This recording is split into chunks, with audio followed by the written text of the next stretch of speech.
Hi అండి అందరికీ.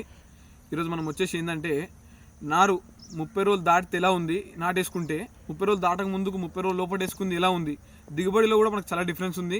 దండు రాకపోవడం అనేటివి చాలా సమస్యలు, మనకు ముగిపూరు రావడం, 30 రోజులు దాటిన తర్వాత తీసుకోవడం వల్ల దండు చాలా తక్కువగా రావడం, వరి అసలు పెరగకపోవడం, గొల చిన్నగా రావడం, ఇదంతా మనం చూసుకోవచ్చు ఒకసారి. ఇది వచ్చేసి మనకు ఇక్కడ 30 రోజులు లోపల వేసుకున్న నాటండి. ఇది ఎంత బాగుందో చూసుకోవచ్చు. ఇది ఆల్రెడీ వేయడం జరిగింది, గొలుసు కూడా చాలా బాగా వచ్చింది, బ్రహ్మాండంగా రావడం జరిగింది. ఇది ఒకసారి చూసుకోవచ్చు మనం ఇక్కడ.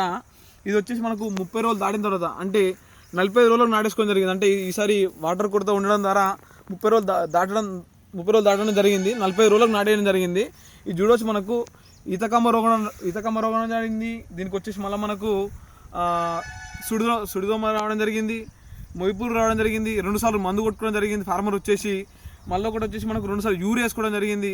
దీని ద్వారా ఏమవుతుందంటే దండు రాలేదు, ప్లస్ పైగా మనకు దిగుబడిలో చాలా తక్కువ రావడం జరుగుతుంది.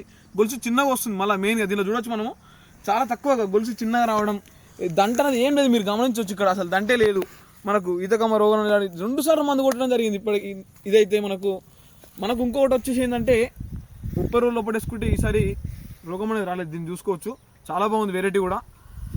ఇది మనకు 30 రోజులు రాకముందుకు ఒకటే దగ్గర నారవేయడం జరిగింది అంతా కూడా మనం చూసుకుంటే. ఓకేనా, మనం 30 రోజులు లోపడేసుకుంటే పిలికలు మంచిగా వచ్చి దిగుబడి మంచిగా వస్తుంది. చేను మంచి మోత సైజులో పెరగడం జరిగింది, మంచి చాలా బాగుంది. మనం ఏ పంట నాట్లో ఏది వేసుకున్నా సరే 30 రోజులు లోపల వేసుకోవడానికి ప్రయత్నించండి, మంచి దిగుబడిని పొందండి. మన పేజ్ని ఫాలో కొట్టండి.